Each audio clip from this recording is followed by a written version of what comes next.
हा भाग समजून घेण्यासाठी मागचा भाग नक्की ऐका. अचानक एका खेचण्यामुळे ती त्याच्याकडून लांब पडली. ती दुसऱ्या माणसाच्या हातात होती. तो संतापाने ओरडला, तिला स्पर्श करण्याचा कधीही धाडस करू नकोस. 1 तास आधीचे घडलेले स्मरण झालं. तिला गालामध्ये लक्ष देता येत नव्हतं. धमकीशिवाय नातेवाईकांना फोन करणे चूक झाली. लिसा असताना तिला घरी फोन केला आणि पुन्हा लिसा म्हटलं. त्यामुळे तिला राग आला. ती आता पार्टीत होती. तिच्या अंतर्मनाने काहीतरी चुकणार आहे असंच सांगितलं. तिने विसरून राहण्याचा प्रयत्न केला पण जमलं नाही. तिने घड्याळातले वेळ पाहिली. 9 वाजले होते. ठीक आहे. तिने अनिताला कॉल करणार असं ठरवलं की ती सुरक्षित पोहोचली आहे का ते पाहण्यासाठी. पण अनिताने सांगितलं की ती अजून निघालेली नाही. तिचा अर्थ काय? ती अजून नाही आली? 9 वाजले. संकेत, ती मुलगी नाही. ठीक आहे. ती कुठे आहे सांगा. मला माहीत नाही. तिने ठिकाण सांगितलं नाही. छान. उशीर झालाय आणि ती तुझी मैत्रीण आहे. तू म्हणतेस माहीत नाही. ती 3 महिन्यांनी बाहेर फिरत आहे. म्हणून मी समजून घेऊन तिला त्रास देऊन झालं नाही. आणि तुलाच अपेक्षा आहे की तूही तसं करशील. ती त्याच्याशी बोलून फोन ठेवून दिला व ती निघून गेली. ठीक आहे. आता ती अजिबात बघणार नाही.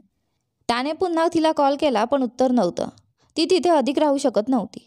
त्याने गोळा करून बाहेर पडून गाडी सुरू केली आणि स्टीफनला फोन करून म्हटला, स्टीफन, तिचा फोन ट्रॅक कर. तो क्लबमध्ये पोहोचला.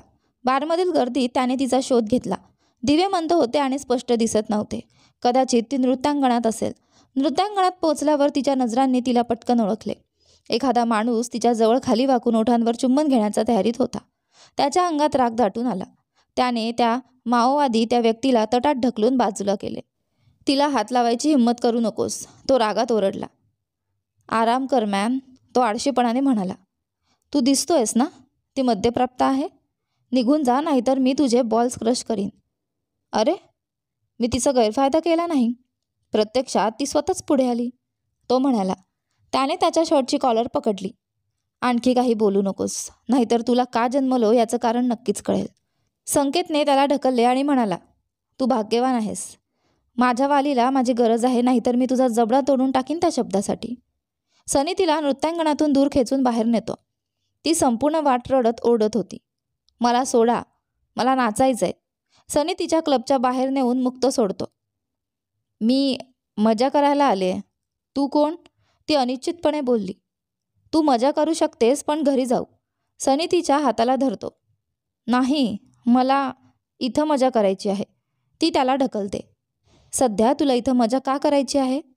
कारण मला एखाद्या मुलाला दाखवायचं आहे. मिस्टर संकेत चोप्रा, मी दुसऱ्या माणसासोबतही आनंदी होऊ शकते. पण तू सगळं बिघडवलंस. हे ऐकून सनीला दुखावलं. ठीक आहे, मग माझ्याबरोबर मजा कर, त्याने म्हटलं. खरंच? मी तुझ्याबरोबर नाचू शकते? ती हसली. हो, पण आता आपण घरी जाऊया, त्याने सांगितले. पहा, आईस्क्रीम. ती जवळच्या आईस्क्रीम दुकानाकडे धावली. देवाचे आभार. तिला पाहून सनीचा जीव त्रासला. ती 10 प्रकारचे आईस्क्रीम घेतले. आराध्या, रात्र झाली आहे आणि तू 10 प्रकारचे आईस्क्रीम घेतेस?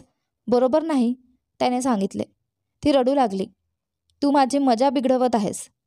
ठीक आहे, ठीक आहे, रडू नकोस, घे, त्याने तिला सांत्वन दिले. तू सर्वोत्तम माणूस आहेस, ती म्हणाली आणि दुकानातून बाहेर बेंचवर बसली. सनी पैसे भरत असताना कॅशियरने ओळखले. मिस्टर संकेत चोप्रा, तुम्ही इथे?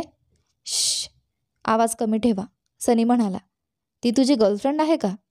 नाही, फक्त मैत्रीण. मी तुमच्यासोबत सेल्फी घेऊ शकते का? तिने विनंती केली. हो, त्याने मान्यता दिली. ती सेल्फी घेऊन लगेच निघून गेली. सनी बाहेर आला तेव्हा ती बेंचवर तिच्या आईस्क्रीमसह बसलेली होती. जेव्हा तो तिच्याजवळ बसला ती तिची पाठ वळवून बसली. मी तुला देणार नाही, ती म्हणाली. सनी हसला. जेव्हा तिने खाऊन संपवले तिने तोंड पुसले, पण अजून तोंडाजवळ आईस्क्रीम थोडी होती. सनीने हात दाखवले पुसण्यासाठी, पण ती समजू शकली नाही. त्याने आपल्या बोटाने तिच्या ओठांवर ठेवून पुसले. त्याच्याशी स्पर्श झाल्यावर तिच्या अंगात विजेप्रमाणे झंझणाट झाला. चल, संपूर्ण रात्र मजा करूया मिस्टर अननोन, ती म्हणाली. अशा परिस्थितीत नाही, पण मला यायला हवं. ती त्याचे हात पकडते. मला मजा करायची आहे. ती जमिनीवर पडली. आराध्या, तू काय करतेस? मी म्हणाले, मला संपूर्ण रात्र घालवायची आहे. ह्या माझ्या बकेट लिस्टमध्ये आहे. तुला माहिती आहे? नाही, खरं तर बकेट लिस्ट म्हणजे माझ्या प्रिय व्यक्तीसोबत संपूर्ण रात्र घालवायची. पण माझा प्रिय व्यक्ती कुठेतरी दुसऱ्या मुलीसोबत नाचत आहे. तर चला, जर तू नाही आलास तर मी दुसरा मुलगा घेणार. हां मॅन, इथे ये, आपण जाऊ. ती तिच्या मर्यादेला पोहोचली होती. सनी तिला आपल्या बाहूत घेतो. हे सोडा, मदत करा. हा माणूस मला अपहरण करतोय कारण मी सुंदर आहे. तो सभ्य दिसतो पण मन घाणेरडे आहे. तो सिरियल किलर आहे. मदत करा, मला मज्जा करायची आहे. सोडा मला. सनी तिच्या बोलण्याकडे लक्ष देत नाही. नशिबाने एकदम योग्य वेळ मिळाली. तो तिला आपल्या घरापर्यंत घेऊन गेला. गाडी बाहेर पडला. तो म्हणाला, नाही. ती हात उंच करून विरोध करते. कृपया मला हे करण्यासाठी भाग पाडू नकोस. पण ती अजूनही अट्टी होती. फक. सनी तिला आपल्या बाजूत घेऊन तिच्या बेडरूमपर्यंत पोहोचला आणि बसवले. मी तुला पाणी आणतो, त्याने सांगितले. थांब. तू म्हणालास आपण मजा करू, पण तू काही केलं नाहीस. तू कंटाळवाणा आहेस. ती पुन्हा रडू लागली. ठीक आहे, सांग मला काय करायचं, पण घराबाहेर नाही. माझ्याबरोबर नाच, मला हवे आहे, ती म्हणाली. आराध्या, प्लीज. ती आपल्या पप्पी फेससह तिने बघितले. सनी त्या नजरेला नकार देऊ शकला नाही. ठीक आहे, चला. ती अनिश्चितपणे उभी राहिली. सनी तिला पडू न देता धरतो. सावध, मी आहे, ती हसली. सनीने तिच्या कमरेवर हात ठेवला आणि तिचा हात आपल्या खांद्यावर ठेवला. त्याचा दुसरा हात तिच्या हातात गुंतवला. त्याने हळूच समोर परत हालचाल सुरू केली. सुरुवातीला ती सरकली, पण ती पडली तेव्हा तो तिला नेहमीसारखा धरत राहिला. ती देवदूतासारखी हसत होती. त्याच्या मनावर तिच्या त्या हसण्याचा पूर्ण राज्य केलेला प्रभाव होता. मला माहीत आहे तू कोण आहेस, ती हसत म्हणाली. हा सुगंध फक्त एका माणसाकडून येऊ शकतो मिस्टर संकेत चोप्रा, ती त्याच्या डोळ्यांकडे पाहत म्हणाली. सनीने काही उत्तर दिले नाही. तिच्या उष्ण श्वासामुळे जवळ येऊन तो पूर्णपणे हरवून गेला. तर तू माझ्यासोबत मजा करतेस, त्या लिसासोबत नाही? सनी म्हणतो, नाही, मी तुझ्यासाठी इथे आहे, ती त्याच्या डोळ्यांकडे पाहत म्हणाली. सनी, तिने रागाशिवाय त्याला आवाज दिला. जुनी आवृत्ती तिच्या आवाजाची. हो, त्याने नाच सुरू ठेवत उत्तर दिले. तू माझी काळजी घेतोयस का, ती मोहक आवाजात विचारते. हो, प्रत्येक दिवशी घेतो, त्याने उत्तर दिले. मग दाखव मला. सनी समजू शकत नव्हता की त्याला ही मध्यधारक राणी आवडते की स्थिर राणी, कारण त्याला तिच्याकडे चुंबकासारखे आकर्षण जाणवत होते. चंद्रप्रकाशात तिचा चेहरा खिडकीतून पडत असताना ती एका पडलेल्या देवदूतासारखी सुंदर दिसत होती. तो नाच थांबवून तिच्या गालावर आपले बोट फिरवतो.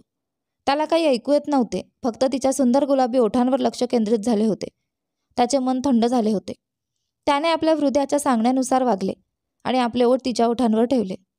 सनी, तिने एक हात तिच्या कमरवर ठेवला आणि दुसऱ्या हाताने तिच्या गालांना हळूच स्पर्श करत आपले ओठ तिच्या सुंदर ओठांवर ठेवले.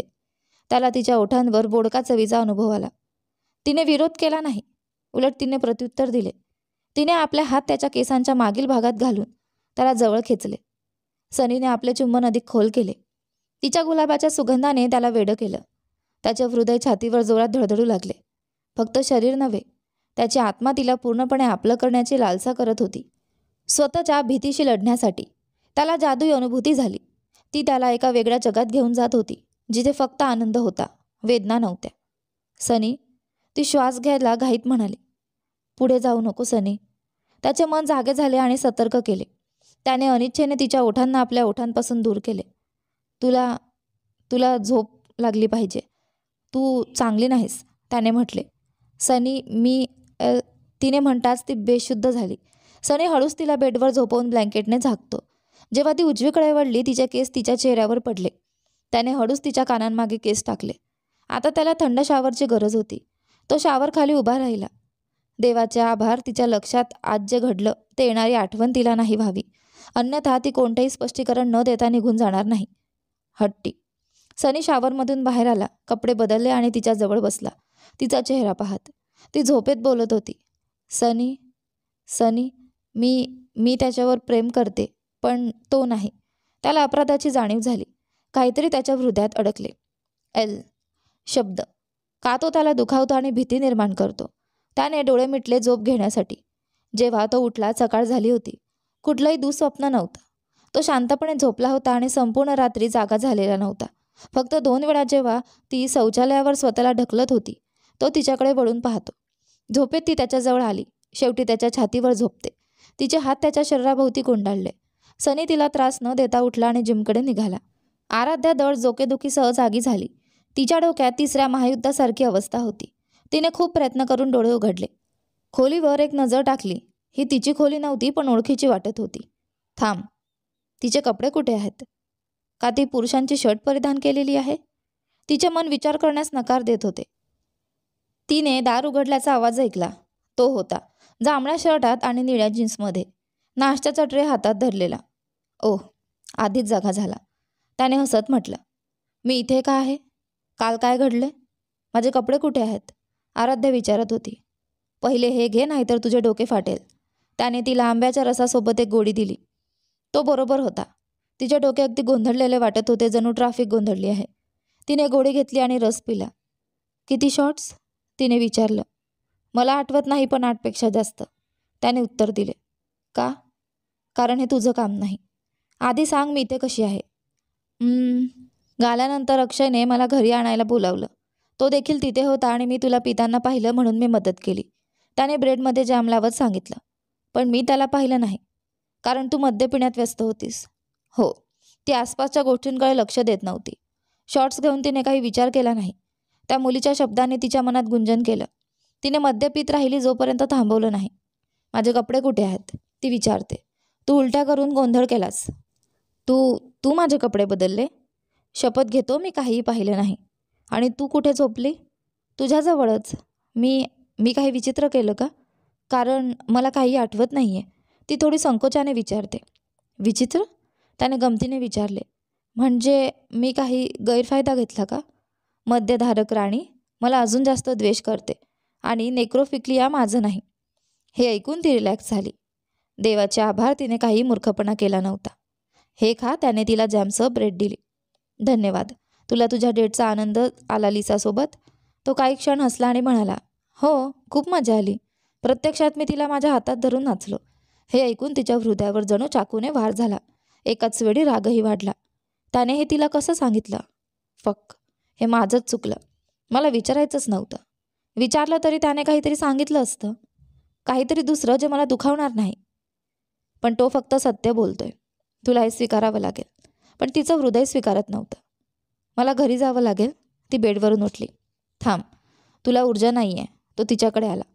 तू माझी काळजी घेऊ इच्छित नाहीस. ती उभी राहिली. खोली फिरायला लागली. ती डिझी वाटत होती. तिचे पाय घसरले. तो तिला जमिनीवर पडण्यापूर्वीच आपल्याकडे मजबूत हातांनी धरतो. पाहिलंस ना, सांगितलं होतं. माझ्यापासून दूर राहा, ती त्याला ढकलते. क्वीन बी, पुरेशी मी आधीच सांगितलं, मला तुझ्याकडून काही हवं नाही. तुझी काळजी, तुझी सहानुभूती. मी तुझे पाळीव प्राणी नाही. आपण फक्त व्यावसायिक आहोत. मला घरी जायचं आहे, ती आपल्या संपूर्ण शक्तीने ओरडली.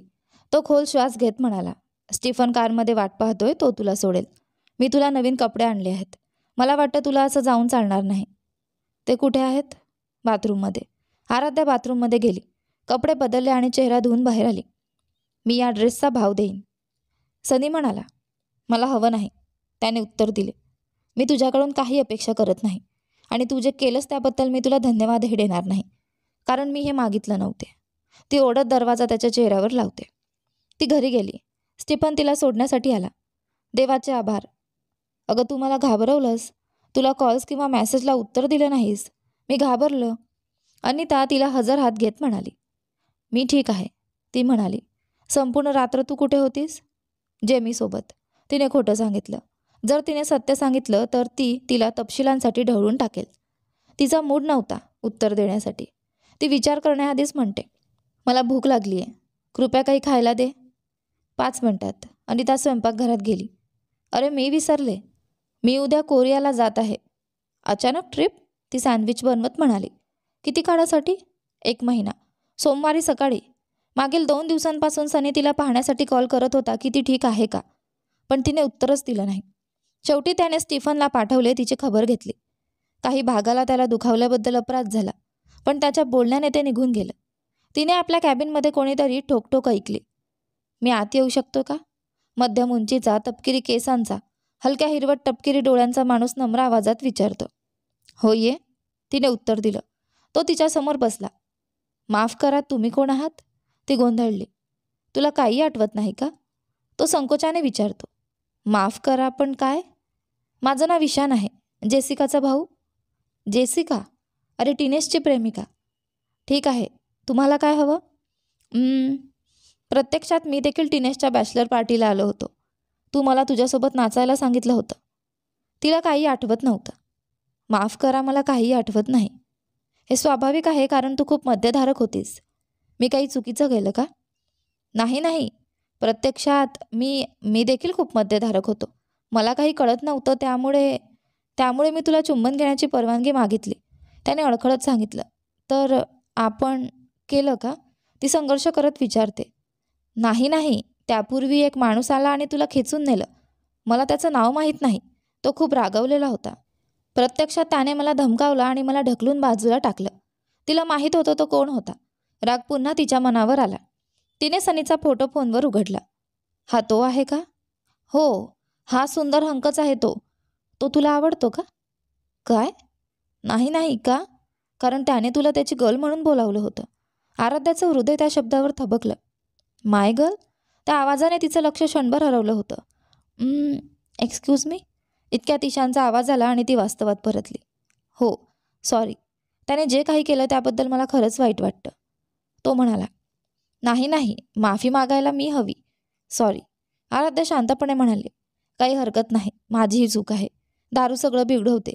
तो हसत म्हणाला. मला तसं वाटत नाही, कारण त्याचमुळे माझी तुझ्याशी भेट झाली. तो हलकसं हसत म्हणाला. माझं नाव आराध्या, ती पुढे म्हणाली. माहिती आहे. मी एखाद्या सुंदर मुलीचं नाव कधी विसरत नाही. त्याने डोळा मारत उत्तर दिलं. तुला मी इथे कशी सापडली? तिने आश्चर्याने विचारलं. टिनेश माझा होणारा मेहुणा आहे, त्यामुळे सोपं झालं. पण खरं सांगायचं तर मला आधी विश्वासच बसला नाही की तू इथे आहेस. का बरं? आराध्या गोंधळली. मला वाटलं नव्हतं की टिनेश आपल्या जवळच्या हॉट मुलींना न भेटता माझ्या बहिणीवर प्रेम करेल, तो खोडकरपणे म्हणाला. आराध्या मनात म्हणाली, हा फ्लर्ट करतोय का? तर मी ठरवलंय की तुला पुरुषासारखा माफीनामा मागावा. तो म्हणाला. आहा, कसं बरं? तुला जेवायला बोलावून? पण यावेळेस दारूशिवाय, तो हसत म्हणाला. आराध्या हसली. हा प्रत्यक्षपणे डेटसाठी विचारतोय का? जणू तिचा विचार ओळखून तो म्हणाला. ही डेट नाही समजू नकोस, फक्त एक फ्रेंडली ॲपॉलॉजाईज आहे. माफ कर, पण आज खूप कामं आहेत. मी मोकळी झाले की तुला सांगते, तेव्हा तू माफी मागू शकतोस, ती म्हणाली. तो तिचा फोन हातात घेतो. अरे काय करतोयस? माझा नंबर सेव्ह करतोय, नाहीतर तू मला कसं सांगशील? ती हसली. खूप कॉन्फिडंट आहेस का? फारच, तो म्हणाला. थोड्या हलक्या फुलक्या गप्पांनंतर तो निघून गेला. आराध्याला तो आवडला. मजेदार, थोडा फ्लर्टी आणि बोलायला सहज वाटणारा. पण तिच्या मनात अजून एक प्रश्न घोळत होता. त्या रात्री क्लबमध्ये खरंच कोण होतं? लगेच तिने अक्षयला कॉल केला. हाय फनी बोन, काय चाललंय? तो म्हणाला. मला तुझ्याकडून एक माहिती हवी आहे. काय हवंय विचार, तो म्हणाला. तू शुक्रवारी संध्याकाळी स्टुडिओ 338 क्लबला गेला होतास का? क्षणभर तो विचारत पडला. नाही रे आराध्या, का विचारतेस? खात्री आहे? 100%, कारण मी पूर्ण वीकेंड माझ्या आईवडिलांसोबत होतो. आराध्याचं मन थबकलं. म्हणजे सनी खोटं बोलला. पण का गं चौकशी चालली आहे? अक्षयने विचारलं. असं काही नाही, मला फक्त तुझ्यासारखा कोणी दिसला होता म्हणून विचारलं. ठीक आहे, आता क्लास आहे, बाय, तो म्हणाला. हो बाय. मग सनी खोटं का बोलला? तिच्या मनात विचारांची गर्दी झाली. तेवढ्यात तिने ठरवलं, हे सरळ त्यालाच विचारायचं. ती थेट त्याच्या ऑफिसमध्ये पोचली आणि दार न वाजवता आत गेली. तो काही फाईल्स पाहत होता. मिस्टर सनी, मला तुमच्याशी बोलायचं आहे, ती ठाम आवाजात म्हणाली. त्याने आपलं डोकं वर केलं आणि आराध्याकडे पाहिलं, पण पुन्हा फाईलमध्ये लक्ष घातलं. माझ्याकडे वेळ नाही, तो थंड आवाजात म्हणाला. मला त्याची पर्वा नाही, आराध्याने रागाने उत्तर दिलं. मग शुभेच्छा, दिवसभर इथं उभं राहण्यासाठी, तो पुन्हा फाईल्समध्ये डोळे खुपसून म्हणाला. आराध्या हात छातीवर घालून ठाम उभी राहिली. तो बोलेपर्यंत मी हलणार नाही. 2 मिनिटांनी त्याने फाईल बंद केली आणि इंटरकॉम उचलला. लिया, माझ्या मीटिंग्स 10 मिनिटांनी पुढे ढकला, असं म्हणत त्याने फोन ठेवला. तू नेहमी इतकी हट्टी का असतेस? तो उठत म्हणाला. चालेल, बोल, 10 मिनिटं तुझी आहेत, आराध्याने थेट सांगितलं. मी अक्षयला फोन केला. हे ऐकताच सनीच्या चेहऱ्यावरचा भाव बदलला. त्याच्या नजरा इकडे तिकडे फिरू लागल्या. आराध्याच्या नजरेला तो टाळत होता. तू तिथे अक्षयसाठी नव्हतास, तू माझ्यासाठी आला होतास, ती शांत पण तीक्ष्ण आवाजात म्हणाली. तू मला त्या मुलाला किस करणं थांबवलंस, ती पुढे म्हणाली. तो थबकला. तिला हे कसं कळलं? त्याच्या चेहऱ्यावरचे भाव घुटले. तो आज आला आणि माफी मागून गेला, आराध्याने सांगितलं. सनीने चेहरा बाजूला वळवला. का रे असं केलंस तू? ती रागाने विचारते. ही माझी लाईफ आहे. मी काय करावं, कोणाला किस करावं, कोणासोबत वेळ घालवावा, याचं तुला काही देणं घेणं नाही. त्याचा जबडा रागाने घट्ट झाला. पण आराध्याला त्याची पर्वा नव्हती. एक चांगलं कारण सांग, तू तिथे आलास का? मी काही मदत मागितली होती का? तू कोणासोबत हस बोल नाच, मला फरक पडत नाही. मग मी का नाही करू शकत? तू मला विकत घेतलं नाहीस मिस्टर सनी. मी तुझी गर्लफ्रेंड नाही. मी विचारते मिस्टर सनी, उत्तर दे. नाहीतर मी. कारण तू माझी मैत्रीण आहेस. ऐकलंस का? शेवटी तो म्हणाला. मैत्रीण? कोणता मित्र मैत्रिणीला दुसऱ्याला किस करण्यापासून थांबवतो? जेव्हा तू नशेत होतीस तेव्हा. त्याने तिचं वाक्य पूर्ण होण्याआधीच उत्तर दिलं. जेव्हा मी तुला फोन केला तू पूर्णपणे नशेत होतीस आणि मी बघितलं कुणीतरी त्याचा फायदा घेत होता, म्हणूनच मी थांबलो. बघ, तू व्यावसायिक राहायचं म्हणतेस, पण मी तुला चांगला मित्र म्हणून वागवू इच्छितो. तू हट्टी आहेस तर मीही आहे. माझ्यासाठी तू मैत्रीण आहेस एवढंच. आराध्याच्या मनाने रागाने उकळी फुटली. तो अजूनही मान्य करत नाही. ती मनात म्हणाली, आता विचारायचं का माय गर्लबद्दल? पण तिला ठाऊक होतं तो त्यावरही एखादं मूर्ख कारण देईल. ठीक आहे, मग माझ्याकडे बघ, ती म्हणाली. तो तिच्याकडे पाहू लागला. सांग, मी आत्ता नशेत आहे का? काय? तो गोंधळला. मी विचारतेय, मी आत्ता नशेत आहे का? नाही, त्याने उत्तर दिलं. आराध्याने तिचा फोन हातात घेतला आणि ईशानचा नंबर डायल केला. ईशान, मी आराध्या बोलते, ती म्हणाली. वा, काय सरप्राईज आहे. सांग, काय झालं? आज संध्याकाळी मी मोकळी आहे. माझ्यासोबत डिनरला येशील का? दोनदा विचारायची गरज नाही, त्याने लगेच उत्तर दिलं. छान, मग मला 5 वाजता घेऊन जा. मी आतुरतेने वाट बघतोय, तो म्हणाला. तिने कॉल ठेवला आणि सनीकडे पाहिलं. त्याच्या हातातल्या शिरा स्पष्ट दिसत होत्या. मूठ घट्ट आवडलेली होती. त्याच्या डोळ्यांतील प्रकाश हरवला होता. फक्त काळोख दिसत होता. मी नशेत नाही आणि मी शुद्धीने ईशानला डिनरला बोलावलं आहे. आता तू ठीक आहेस ना? ठीक आहे, आता काही प्रॉब्लेम नाही, तो फाईलकडे पाहत म्हणाला. आता जाशील का? तुझे 10 मिनिट संपले. आराध्याच्या मनात शब्दच फुटले नाहीत. रागाने ती निशब्द झाली. ती दरवाजाकडे निघाली तेव्हाच सनीचा आवाज आला. थांब. ती वळली नाही. मी लिसासोबत नाही नाचलो ना हसलो. फक्त तुला चिडवण्यासाठी ते बोललो होतो, तो म्हणाला. आराध्याने काही उत्तर दिलं नाही. फक्त दरवाजा जोरात आपटून बाहेर पडली. तिने ईशानला डिनरला बोलावलं होतं, पण आता तिला पश्चाताप होत होता. त्याच्याशिवाय दुसऱ्या कोणत्याही मुलासोबत ती कधी डिनरला गेली नव्हती. तिला कळत नव्हतं हे योग्य आहे की चूक. एकच व्यक्ती होती जिला ती सल्ला विचारू शकत होती, जेमी. ती थेट रिसेप्शनकडे गेली. जेमी लॅपटॉपमध्ये कामात गुंतलेली होती. जेमी, प्लीज मला माफ कर, जे मी केलं त्यासाठी, आराध्याने नम्रपणे सांगितलं. जेमीने तिच्याकडे पाहिलंही नाही. जेमी, प्लीज, मी आत्ता सहन करू शकत नाही. बोल ना माझ्याशी, प्लीज. कसं वाटतं जेव्हा तुझी सर्वात जवळची मैत्रीण तुला दुर्लक्षित करते? शेवटी जेमीने उत्तर दिलं. मारून टाकलंय, आराध्याने अलगद सांगितलं. बरोबर, मलाही 3 महिन्यांपासून तेच वाटतंय. तू मला पूर्णपणे एकटं सोडलंस आराध्या. मी तुला माझी बेस्ट फ्रेंड समजले होते, पण तू मला फेकून दिलंस. हो, मी चुकीचं केलं, पण त्यामागे कारण होतं, आराध्या म्हणाली. कारण काही असो, सांगायला तरी हवं होतं ना. आता सगळं सांगायला तयार आहे मी. प्लीज, आपल्या 2 वर्षांच्या मैत्रीला या मूर्ख भांडणामुळे तोडू नकोस. मला अजून एक संधी दे. ती विनवू लागली. जेमीने एक दीर्घ श्वास घेतला आणि थोड्या वेळाने म्हणाली. शेट, मी का बरं तुझ्यावर जास्त वेळ रागवूच शकत नाही? आराध्या हसली. कारण तू मला खूप प्रेम करतेस. मग परत बेस्ट फ्रेंड मोड? आराध्याने विचारलं. नेहमीच इडियट, जेमी म्हणाली आणि तिला मिठी मारली. त्या दोघी त्यांच्या कॅबिनमध्ये गेल्या आणि दार बंद केलं. चल आता सांग, तुझ्या आयुष्यात काय चाललंय? आराध्याने सगळं सांगितलं. सुरुवातीपासून ते सकाळच्या ऑफिसपर्यंतचं सर्व काही. जेमीच्या डोळ्यात आश्चर्य आणि भावनांचा पूर होता. कधी तिच्या चेहऱ्यावर आनंद, कधी राग, कधी दुःख झळकत होतं. आता सांग, मी चुकीचं केलं का? आराध्याने खोल श्वास घेत विचारलं. थांब जरा, मला सावरायला दे. देवा, तुझ्या आयुष्यात इतकं काही चाललंय, हे तर चित्रपटासारखं आहे, जेमी म्हणाली. हां, मला सुरुवातीपासूनच वाटत होतं काहीतरी चाललंय त्याचं तुझ्याशी. जे झालं ते झालं. आता सांग, मी चुकीची आहे का? आराध्या आग्रहाने विचारते. माझ्या मते तू चुकीची नाहीस, जेमी ठामपणे म्हणाली. खरंच? हो. तो माणूस स्वतःच्या भावना मान्य करायला तयार नाही. कदाचित आता त्याला उमजेल. एकदा प्रयत्न करून बघ. त्या संध्याकाळी आराध्या ऑफिसमधून बाहेर आली तेव्हा ईशान आधीच गाडीसमोर तिची वाट पाहत होता. चल आराध्या, तू करू शकतेस, तिने स्वतःलाच म्हटलं आणि त्याच्याजवळ गेली. गुड इव्हिनिंग, ती म्हणाली. सांग, तू शुद्धीत बोलतेस ना? नाहीतर मी मेलोच, तो खोडकरपणे म्हणाला. हा हा, खूप विनोदी आहे, ती हसली. तेच माझी स्पेशालिटी आहे, मी मजेदार आहे, तो म्हणाला. आणि आपण कुठे चाललोय? अर्ध्या चंद्रासोबत असलेल्या चंद्राजवळ, तो म्हणाला आणि कार सुरू केली. ओह, हे तर मी ऐकलेलं सगळ्यात वाईट पिकअप लाईन आहे, आराध्या हसत म्हणाली. अरे देवा, मी हे 1 तास विचार करून बोललो आणि तू म्हणतेस वाईट? निदान खोटं बोलून तरी मला दुखवायला नको होतंस.